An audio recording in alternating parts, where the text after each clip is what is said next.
to wake up. It's 5, and we're live. Oh, is this thing on? I don't care. I want him to hear. This is the Pregame Show, your early morning shot of sports on 95.7 The Game. Come on!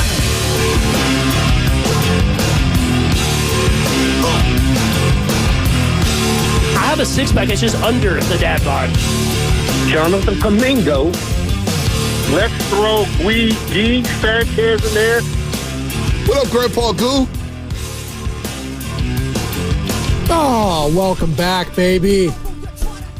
Good morning to all of you on this beautiful and brisk Monday here in the San Francisco Bay Area. I'm your host, Joe Spadoni. For the next hour, you got me. We got a lot to get into. I mean, what did we learn over the weekend? We learned a lot about the Chiefs, about the Rams, about the Eagles, about the Ravens, Lions, Tigers, Bears, oh my, everything. Did we learn something from Draymond Green over the weekend as the Golden State Warriors climb a game over 500 with their 122-114 win over the Washington Wizards on Saturday? It felt like it was going to be just a great day for the Washington, D.C. area as the Commanders, they get the upset win over number one seeded Detroit Lions. The Washington Capitals, if you're a hockey nut, they had won earlier that day against their longtime rivals, Pittsburgh Penguins. Ovechkin v. Crosby, doesn't get better than that. And then at Chase Center, you had the return of Jordan Poole, who was looking pretty damn good, actually. Wasn't enough, though. 122-114 the final there. Wizards stay at 6 wins. And like I said, the Warriors, they are 21-20 and now a game over 500 at home. They are taking on the defending champs tonight. Check that. Today. 2 o'clock is the tip. And 1 o'clock, Warriors Live starting right here on 95.7 The Game. Steiny and Goo going to be doing that. I think. Maybe. Someone. We'll see. We're not there yet, as Zach Taylor likes to say. But Warriors, Celtics today. I keep saying tonight because the Warriors don't usually play at 2 o'clock in the afternoon. They just don't. So it's, I gotta be better.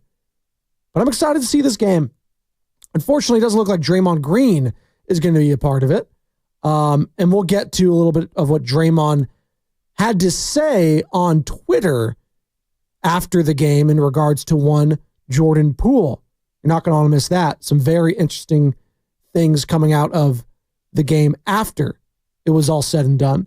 But the Warriors taking on the defending champs today. We'll be all over it, locked and loaded, pre- and post-game coverage. Again, you're home for Golden State Warriors, 95.7 The Game. And good morning to all of you.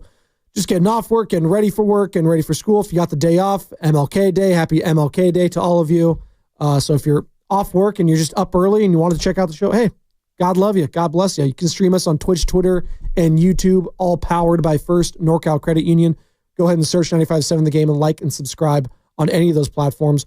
Also, you can hit us up on the free Odyssey app. Download that. Favorite 95.7 The Game. It is free. It is awesome.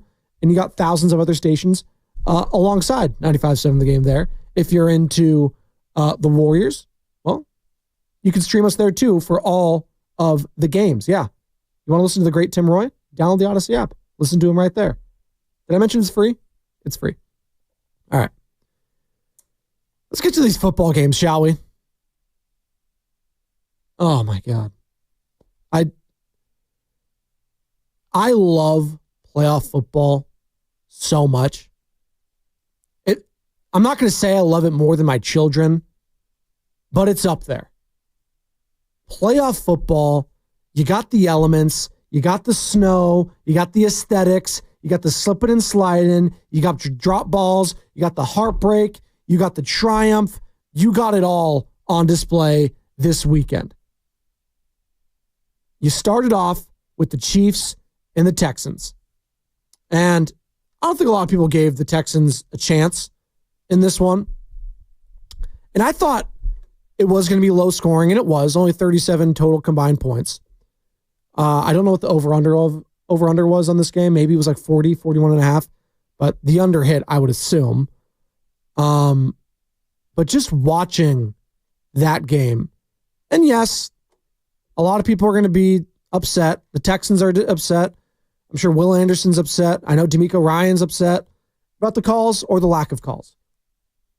You set the tone early in that first quarter with that roughing the passer penalty on a non-helmet to helmet from Will Anderson Jr. of the Houston Texans on Patrick Mahomes.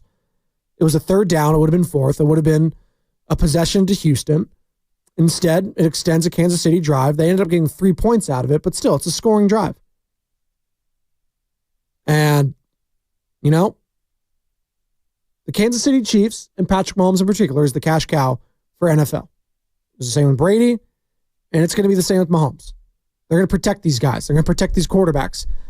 I just wish if we have the expedited review and we could see these things clear as day, come on, reverse it. You could reverse it when it's a completed catch or an incomplete catch. You do the expedited review. After an expedited review, ruling on the field is incomplete. Okay. Actually, there is no flag for roughing the passer. Fourth down. There you go. It's as simple as that. How is it? And this is what was really bothering me over the weekend. This is what was really and I'm not this guy that's going to stand on my soapbox and, rail against the referees. It's just certain things bother me as I'm getting older. And I could see where, I'm kind of slowly turning to my dad about just, the random stuff, just getting under your skin. But when the hell did delay of game become an interpretation rule? I feel like we call delay of game now like we call holding or pass interference. Yeah, it might be. No, delay of game is literally the easiest penalty to call because it's concrete. Oh, the clock hit 0? Okay. Boom. Play clock hit 0. Flag. I watched at least a couple times over the weekend the play clock hit 0 and nothing. The Eagles game yesterday. I think they ended up getting a touchdown drive on that one too, and it was a third down. Just little things like that.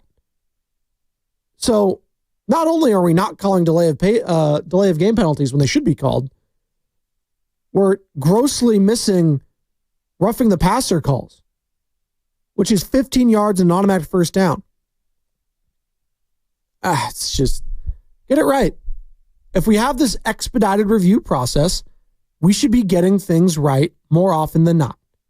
We have all this manpower on these big playoff games. We're going to have 2 games next week, and you can't tell me there's going to be a delay of game or a roughing call that can't be reviewed. Come on, please. That being said, that those calls or lack of calls was not the reason the Houston Texans did not win that game. The reason they lost that game is because the Chiefs are just better. Patrick Mahomes is better than you. Travis Kelce is better than you. Andy Reid is better than you. Steve Spagnuolo is better than you. That defense with George Karlaftis, Trent McDuffie, they are better than you. And the Chiefs are better than anyone else in the NFL. They're better than the Eagles. They're better than the Bills. And they're going to win another Super Bowl. And they're going to three-peat. That was my takeaway from this weekend. The Chiefs are who we thought they were. And no, we didn't let them off the hook because they only lost 2 games all season long. And one of the games was they didn't play anybody. So really, they lost 1 game, and it was to the team they're going to be playing this upcoming weekend at Arrowhead, the Buffalo Bills, who took care of business last night. And it was a fun game. Came down to the end, and Mark Andrews, God love the guy, you got to catch that ball. He knows it. Lamar knows it. John Harbaugh knows it. As my father, Robert Spadoni, likes to say, son, that ball just hit him in the worst place. The hands. And I don't want to hear about the elements on that one either. You're wearing gloves, my guy. Come on. I know the ball is probably feeling hard, but you got to catch that. And I know he's falling backwards, and it's an awkward angle, but hit him in the hands. Would have tied the game. Josh Allen and the Bills, they had enough time if they wanted to go back down and score, or maybe it goes to overtime. Who knows? Maybe a fumble happens. Maybe something. You never know at that point. But I do know that the Ravens were not good enough yesterday. Lamar Jackson was not good enough yesterday. Look at the stat line, 18 and 25, 254 yards, 2 touchdowns, bad interception, and a bad fumble that got returned damn near for a touchdown. Lamar Jackson was not good enough. Was Josh Allen amazing? No. But he didn't make the mistakes that Lamar Jackson did. And that was the difference. Turnovers are going to kill you in the playoffs. And they did to the Baltimore Ravens. They also did to the Detroit Lions, who got upset on Saturday night against the upstart, the out of nowhere Washington Commanders. My goodness. Is everyone on the Commanders bandwagon now? The Lions are out, or is it the Bills? It's one of them, right? The Bills haven't won a Super Bowl, so maybe people are leaning there, but 45-31 as the Washington Commanders just don't stop on offense. Jaden Daniels, oh my God. Are we witnessing one of the greatest rookie seasons from a quarterback of all time? I thought we were witnessing one of the greatest, if not the greatest rookie season from a quarterback last season with C.J. Stroud, as he was able to get to the divisional round, ended up losing to the Baltimore Ravens in that game. But now we're looking at Jaden Daniels. They're in the bleeping NFC Championship game. And he did it from start to finish. It wasn't like a Brock Purdy situation where he took over halfway through the season or more than halfway through. No, Jaden Daniels been the guy from week 1. 22 of 31, 299, I'll call it 300 yards, 2 touchdowns, 0 picks, 0 fumbles. I was impressed. And shout out Cliff Kingsbury. For a guy that got destroyed as a head coach, I don't want to say undeservedly so, but I feel like he got crushed way more than I thought he should have been. He did make the playoffs in a very tough division. It was, albeit 1 year with Kyler Murray, but we're looking at that team right now in the Arizona Cardinals, and it looks like the same problems that were persisting with Cliff Kingsbury. Maybe that's a quarterback problem at the end of the day, not a head coaching one. But Cliff Kingsbury, Jaden Daniels, Brian Robinson Jr., Terry McLaurin, Austin Eckler, everything was rolling for that offense on Saturday night. And for the Detroit, it's been the season of hell on defense, just with all the injuries. You lose Amik Robertson. What was that? The very first play from scrimmage? He's out. Elbow injury, out for the game. So you're relying on practice squad guys on that defense now. Guys that didn't play all season long are playing in that game on defense. And something had to give. So you had to keep scoring and keep pace. And unfortunately, it wasn't Jared Goff's best game. That was the difference. 23 of 40, 313 yards, 1 touchdown. But this is the number. 3 picks. And Jameson Williams threw a pick too. So I have 4 picks total on offense for the Detroit Lions. You're not going to win games doing that. Well, they did win 1 this year. That was a regular season game. They threw 5 picks and won. Was that against Houston, I want to say, too. The Lions did that, too. And Jared Goff. And Jared Goff will do that. He'll give you a chance. He'll throw some questionable balls. And he did that. Jahmyr Gibbs was amazing. But when you get down, like the Lions were getting down, you have to start throwing the ball more. You can't keep running it. Even if Gibbs had 14 carries for 105 yards and 2 touchdowns, you got to start making up some of that time. And, the Cinderella story, the time ran out, the Detroit Lions. And it's going to be very interesting to see how things shake out next season for them. They're probably going to lose Ben Johnson. They're probably going to lose Aaron Glenn, their offensive and defensive coordinators. And teams that lose both their offensive and defensive coordinators in a given year have never gone back or won a Super Bowl. And you can't even say gone back to the Detroit Lions because they've never been to a Super Bowl. So very curious to see what happens here because I saw the future of the NFC on one side and the Washington Commanders, And then I maybe have seen the past in the Detroit Lions in that game with Jared Goff at the helm. 888-957-9570. Your main takeaway from the divisional round of the NFL playoffs was what? 888-957-9570. You can hit me up via call or text. We'll get to the Warriors at some point because Draymond Green did something on Saturday night that I don't know if he's done in person or not to a certain individual, but he did it at night on Twitter on Saturday, and I have a lot of thoughts. I'll just say that. I have a lot of thoughts.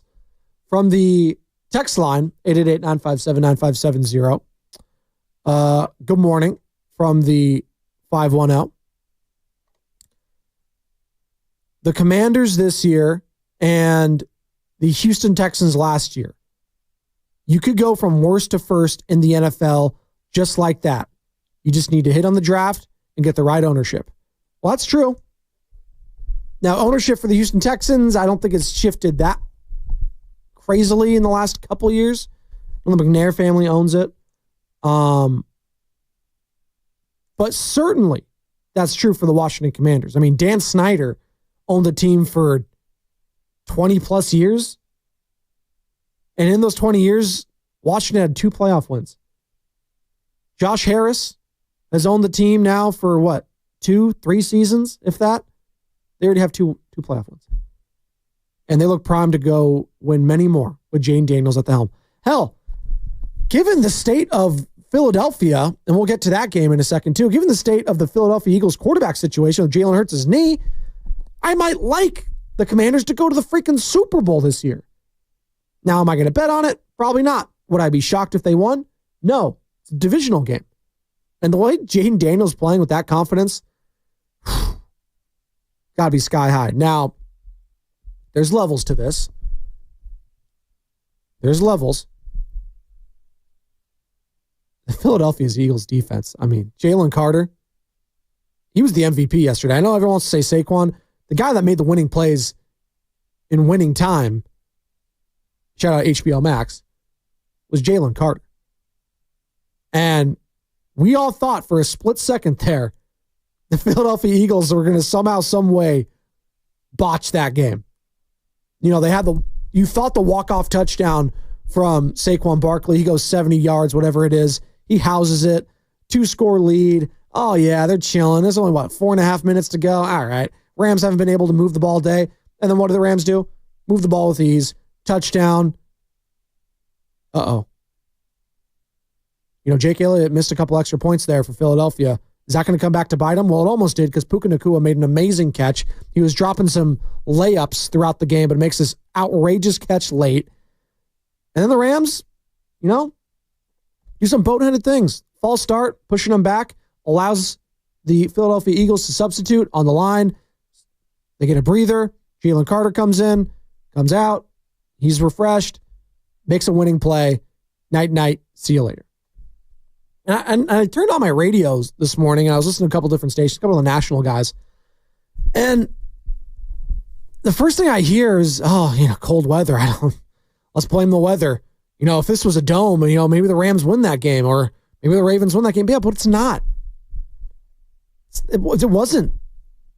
So, I don't understand the argument. Is the argument that all games should be in domes?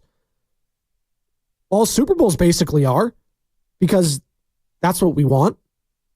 This year it'll be in a dome. Next year it won't be. It'll be at Levi Stadium. And you know what? Maybe we'll have to deal with the elements. Maybe it'll be a little chilly out in Santa Clara. Maybe it'll rain. That could happen. You know, it's the great equalizer, right? I love watching it in golf. I know, comparing playoff football to, playoff or major golf. It's a little different. But it separates the men from the boys when there's elements, when it's really windy, right? Or the greens are super fast.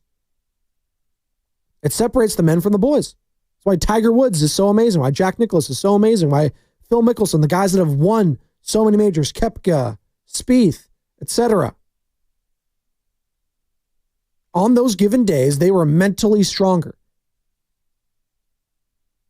And yesterday, you look at those Ravens, you look at the Rams, you look at the Lions on Saturday, just not good enough. Texans, turnovers are going to kill you in the playoffs, especially. And that's what happened. So you can give me all the, it was the snow, blame it on the snow. No, catch a ball, Mark Andrews. Don't fumble it. Lamar Jackson, I don't even know what he was doing there. Just take the sack, eat it. You look at Matt Stafford, he had some horrible turnovers as well. Just drop the ball. So, yeah, you can blame the snow all you want, but it's not going to hurt. Is that going to make you feel better? I don't think so. I don't think it's making any Ravens fans. I mean, if Mark Andrews is enemy number one, by the way, that was a team loss. I'm not, just like, what was the game earlier this year? I think Saquon Barkley had a drop against the Atlanta Falcons that would have won them the game on Monday Night Football. And we were crushing him, and, I was probably I might have been crushing him. It was just a drop. But you know what? I'm looking at everything else that took place in that Ravens game that led up to that point, that they even had to have a 2-point conversion to tie it for a chance at overtime, maybe. That's the problem. Leading up to that point, you had opportunities. Felt like you were throwing too much when you should have been running it, and vice versa. And then they finally figured it out. Derrick Henry, 16 carries, 84 yards. I think I saw the stat where he rushes for at least 85 yards. They're undefeated. Or a Derrick Henry-led team is undefeated, 85 yards rushing in the playoffs, whatever it is. Well, 84 yards, 1 touchdown. In the second half, in the fourth quarter, he started getting chunk after chunk after chunk. But the Ravens, again, in that first half, let up 21 points, and that run defense, that was that vaunted run defense of Baltimore, was getting gashed by Cook, Ty Johnson, Ray Davis. They combined for 147 rushing yards as a team. Now, they held their own in the second half, only 6 points allowed, and that was in the fourth quarter, but too little too late at that point for Baltimore. 888-957-9570, your takeaways from this weekend on this MLK Day. Good morning to all of you just getting off work and ready for work. If you have the day off and you're sleeping in, sweet dreams. It's fine. If you're just getting up, if you're streaming on YouTube, shout out to you, all powered by First NorCal Credit Union. And, text in where you're listening from. East Coast. I know we get some Europeans in here. My guy Vic from the Netherlands. We got it all over the place. And the Warriors, by the way, taking on the defending champs Boston Celtics today, right here on 95.7 The Game. Coverage of that starts at 1 with Warriors Live. Biggest win of the weekend was what? I'm not going to go Warriors over the Wizards. Although they had lost, it would have been a big loss, I'll tell you that. Draymond Green looked like he re-injured the calf. They're going to wait and see how long that's going to take to get better. Stephen Curry twisted his ankle. It looked like it was going to be a nightmare game, even with a win on Saturday. He says he's okay. He should be ready to go today. We'll see. Is this a game they just punt on? I mean, you never want to punt on a national game like this against the defending champs. But if you want to give Steph some more time to rest, I don't blame him. I mean, the schedule coming up is as such. You got Kings in Sacramento, and then the Bulls, then the Lakers, then the Jazz, then the Thunder. Suns, Magic. They don't legitimately go back on the road, because I'm not calling the Kings a road. Sure, Sacramento, it's a drive. February 5th, it's the next true road game I'm going to call. It's in Utah. So I'm not going to say they have a chance to get fat and happy, because I'm not giving that to the Warriors, because they've been just anemic at best offensively. But, take care of business against the teams that you could beat, potentially. And maybe you're feeling a lot better at the trade deadline. 888-957-9570 is the number. All right, we got one segment down. We got a couple more to go. We got Bonte and Chasky at the top of the hour. They're fired up. They're locked and loaded. They want to react to all of what went down this past weekend, and we'll get into it. And again, I've been teasing it. Draymond Green said something on Saturday that I don't know how to feel about, quite frankly. I don't know how to feel about it. We're going to dive into it on the other side, plus more of your calls, more of your texts in regards to the NFL playoffs. What did we learn over the weekend? What I learned is this. The Kansas City Chiefs are three-peating, ladies and gentlemen.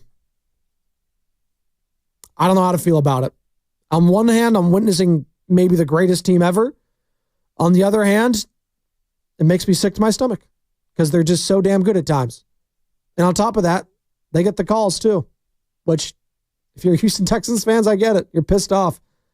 But you weren't good enough to beat them anyways without the refs' help. I don't know if the Bills are good enough to beat the Kansas City Chiefs. Are the Eagles on their best day? Maybe, but they scared the hell out of me too because they tried to choke that game away too. I think the Commanders just happy to be there at this point. They don't know any better. Maybe they'll mess around and go to the Super Bowl. We'll see. We'll break it all down on the other side on the pregame show. Joe Spadoni, 95.7 The Game. It's Warriors Celtics today at 2. Curry back cuts on White, takes the jumper, got it! Curry!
Hey, Spadoni, shut up.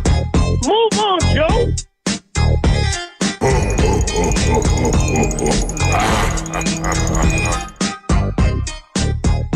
Thanks, Pods. Brandon Pajemski ramping up, remains out, but he's progressing. No Pods, but he's edging closer to a return, according to reports. So hopefully we see Pods back out there sooner rather than later. God, he's been out for a while. It's been a while. Again, staying references here at 5:33 on the pregame show. One segment down, two more to go. We've been talking NFL playoffs, and we can continue that conversation. You know, Shasky and I and Lubman in the back, we're just discussing right now, you know, the Lions. Was this their window? Is it over? And windows of opportunity open and shut like that. This could have been it for Detroit. And I think last year was probably their best opportunity to get to a Super Bowl for the first time in their franchise's history. They're going to look at that lead they had in Santa Clara at Levi Stadium over the San Francisco 49ers, and they're going to be kicking themselves in the ass that they did not capitalize on that. Dan Campbell said it even after the game. He's like, I don't know if we'll ever get back here. It's so hard. It is. That's why I appreciate what the 49ers have done under Kyle Shanahan. I know a lot of people don't. They don't want to appreciate the greatness of Kyle Shanahan and what he's been able to do for this organization. No, he doesn't have a Super Bowl. But God, he's gotten to the NFC Championship game. He's gotten to the Super Bowl a multitude of times. Just so happened to be, going up against his kryptonite in the Kansas City Chiefs. Them's the break sometimes. Lex Luthor, maybe runs the world, runs the universe without Superman there. But you know what? Superman's right there. And I hate to be calling Patrick Mahomes Superman. That's what he feels like right now. It was even amazing on Saturday, but he does a couple things in every game. Like that first touchdown he had to Travis Kelce.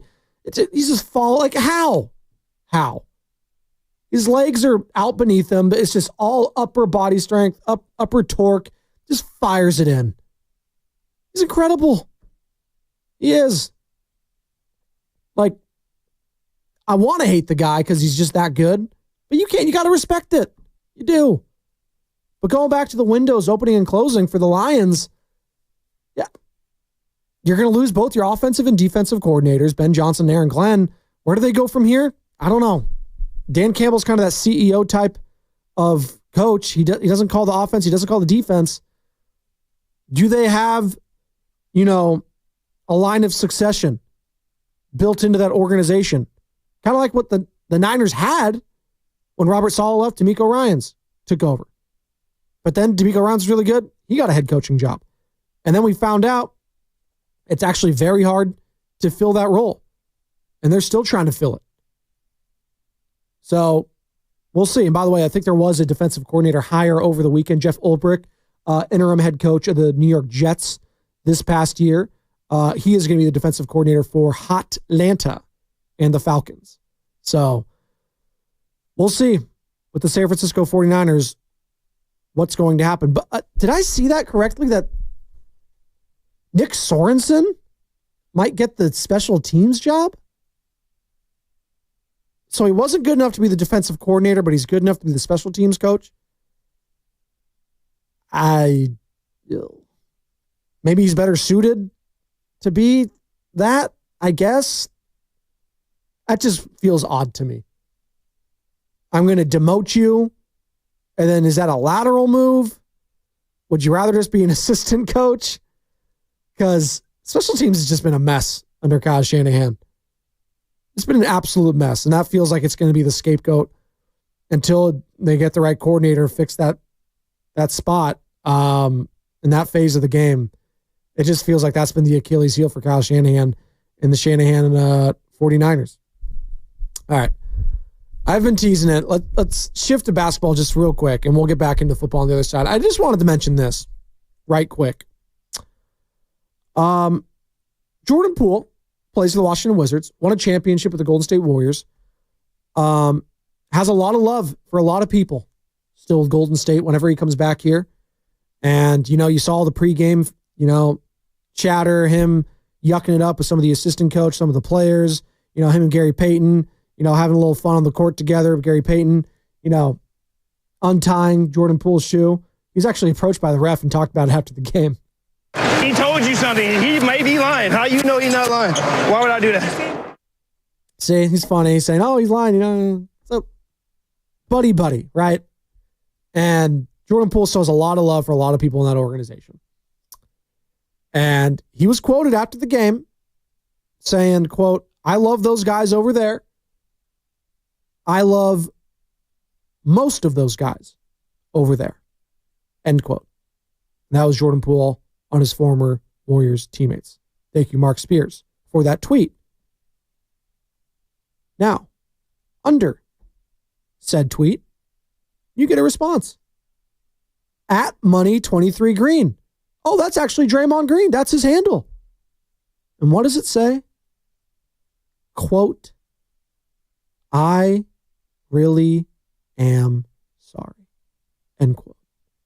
Draymond Green.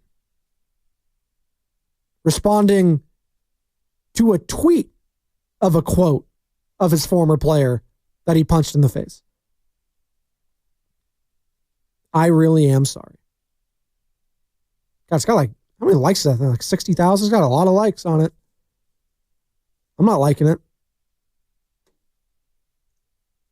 Did you say that to his face? I think it would have meant a lot more. Does he even want to hear it, Jordan Poole? Maybe not. You know, and I commend Jordan Poole for this, for having all that love still and yucking up with all those teammates and all those, you know, that coaching staff still and that organization. Because you know what? I would not have blamed Jordan Poole 1 minute if he stuck his nose up at the organization and said, you know what? I'm good. You chose your guy in that situation. You chose Draymond Green. Even though he punched me, you didn't punish him. You refused to punish him. You made that decision. You isolated me, not amongst my own teammates, but amongst the fan base as well. Hard feelings. And I'm not going to, you know, be all lovey-dovey when I come back. But you know what? He was. And I don't fault him for still having beef with Draymond, because stuff like that stays with you. You know, mentally, is he over it? Do you ever get over something like that?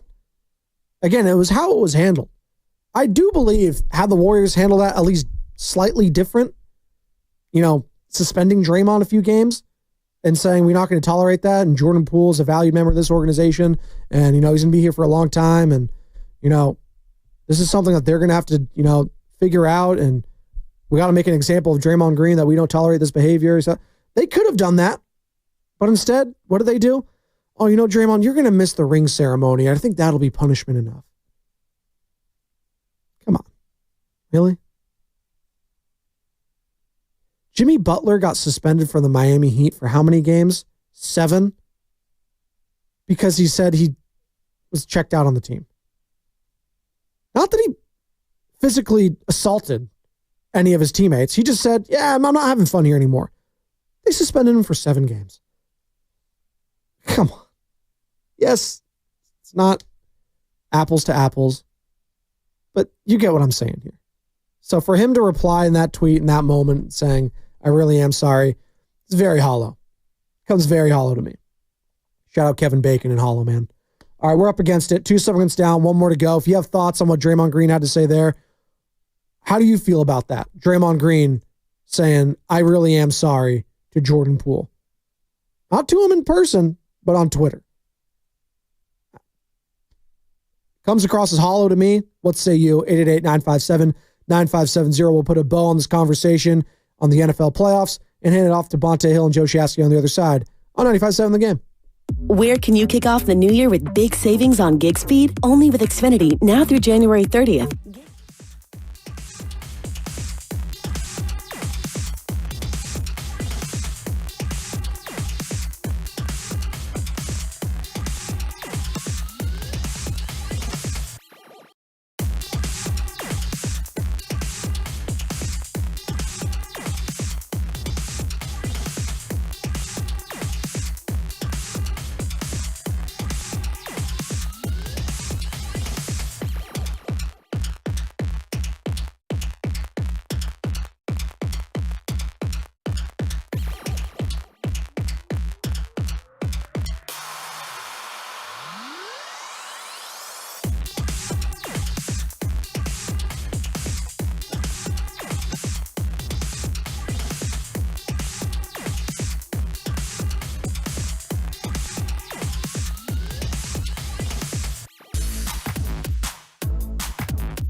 need on 95.7 The Game.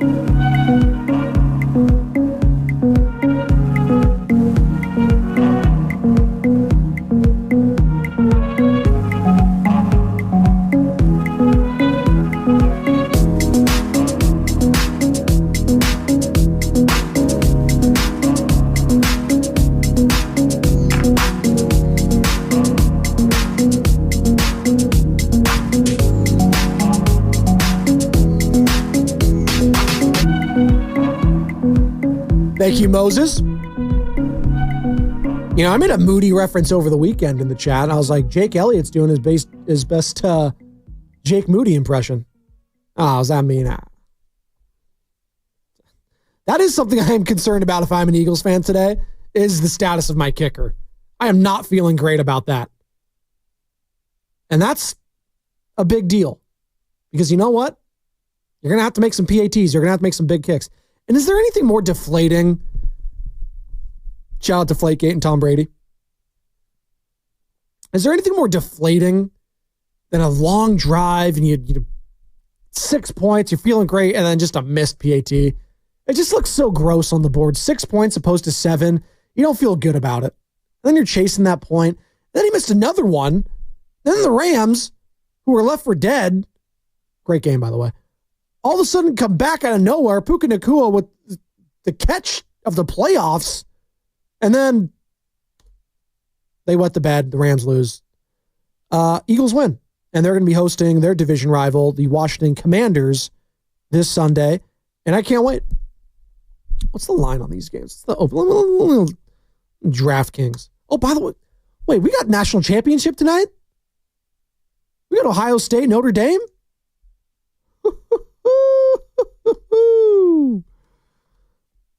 I'm excited. I'm officially excited. I completely forgot about that. Of all the NFL action, we got Ohio State, Notre Dame, national championship tonight. Speaking of the spread, I don't want to spread on that game. Eagles open up at 5.5-point favorites at home. The Chiefs, 1.5 points? You serious?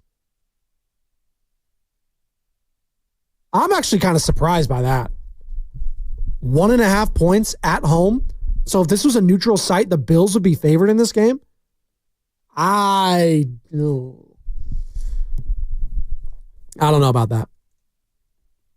That seems fishy to me. I would not bet against the Chiefs this week. Historically, I never really bet against them either. I mean, Patrick Mahomes is undefeated in the divisional round, so if you're trying to bet against him on the money line, then you are foolish. If you had Chiefs minus 9.5, God have mercy on your soul. That is a tough one. I think it closed, though, at Texans 7.5, I want to say.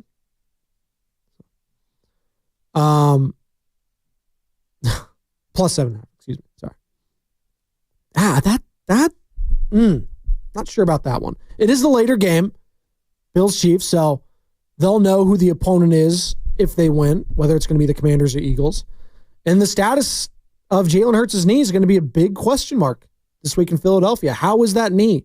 Because if he's compromised, and he looked compromised yesterday in that second half, yikes.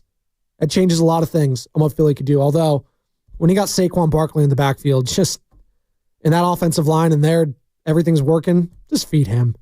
That's why I was so shocked about the play calling of Sirianni and I know he doesn't call the plays, but Kellen Moore, just what were you thinking? Their second to last drive of the game where you're trying to ice it, and they just, yikes. They did a bootleg with a bum quarterback. The bum knee, I should say. All right. Could swallow it up real quick. And by the way, that Rams defensive line, they knocked it out of the park this year. I know they lost the game, but that Rams defense played hard for 60 minutes and kept them in that game. Jared Verse, Braden Fisk, absolute ballers on that defensive line, and they are going to be a problem in the NFC West and the NFC in general for a long time. Matt Stafford's saying he's going to have to think about his future, by the way. Interesting. Do I think he hangs it up? I doubt it. Got a lot of money on the table. But a game in the cold in which you lost like that and you got pummeled, battered, bruised, and beaten, makes you rethink a lot of things, especially if you have a lot of kids, made a lot of money, got a Super Bowl ring. Maybe you call it quits, but I don't think he goes out like that. And he had, they were a couple plays away of maybe hosting the NFC Championship game for the second time in the Sean McVay and Matt Stafford era. And they would have been favored against the Washington Commanders. And I would have given them a pretty good chance at home at SoFi Stadium to win that game. Instead, they're going home, they're licking their wounds, and now you have a quarterback problem potentially in Los Angeles. There's so many storylines coming out of this weekend. You can talk to the quarterbacks always. Lamar Jackson, Josh Allen. I'm kind of looking forward to this game on Sunday a little bit. We'll have all week to discuss it and preview it and yada, yada, yada. But it's reminiscent. And I'm not saying these quarterbacks are the same and this rivalry is the same, because it's not. But Josh Allen and Patrick Mahomes, if Josh Allen's going to break through, is it going to be like when Peyton Manning had to break through against Tom Brady to finally get to that Super Bowl and win one? He had the regular season hardware. Josh Allen hasn't won one yet. I don't think he's going to win this year. I think Lamar's going to win it. And now everyone's like, oh, that game should have decided it. No, it's a regular season award. But it's kind of reminiscent. All those battles that Brady and Manning had year in and year out.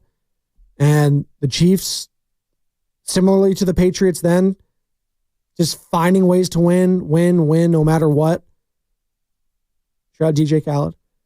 And can Josh Allen be like Peyton Manning and finally break through? We're going to find out. I don't know. 1.5 point favorites, huh? We'll see. If Detroit's defense couldn't stop Washington, LA wouldn't. 510, you were grossly comparing two vastly different defenses. Detroit's defense didn't have anybody. Rams defense has some studs on the defensive line. Do not compare those two defenses. I do think it would be a lot different. But again, Rams aren't advancing, so it's a moot point. But did not compare. Detroit had easily the worst defense left in the playoffs. They didn't have their best players. Aiden Hutchinson was gone. Out. Kaput. They were relying on rookie Terrion Arnold to be their best player in the secondary. You can't be that. It's unfair to him. They're relying on practice squad players that didn't play any regular season snaps. Don't compare Detroit's defense to LA.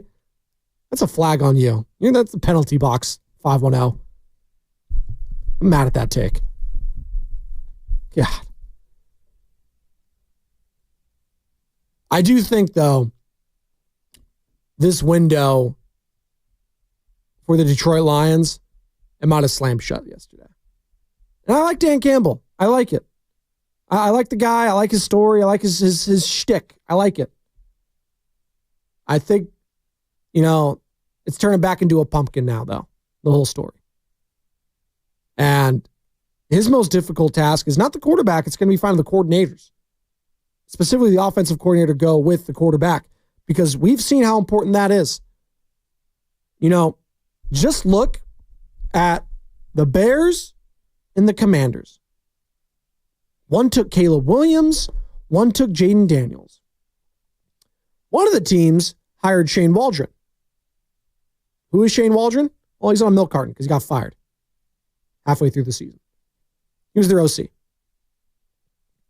Commanders hired Cliff Kingsbury, former head coach, former offensive coordinator, current offensive coordinator now for the Commanders, and he looks like he is on the same wavelength all the time as his rookie quarterback, Jaden Daniels. They have trust in each other. They have confidence in each other. And one thing I could say about one of those quarterbacks is they exude confidence. And that's Jaden Daniels, because he's been empowered by his franchise and by his offensive coordinator. Caleb Williams didn't get that. And I was a big, and I still am a Caleb Williams believer. Now, if he gets with the right coordinator, if he gets with the right play caller, like if Ben Johnson comes over there, yeah, I think Caleb Williams is going to be looking a lot better.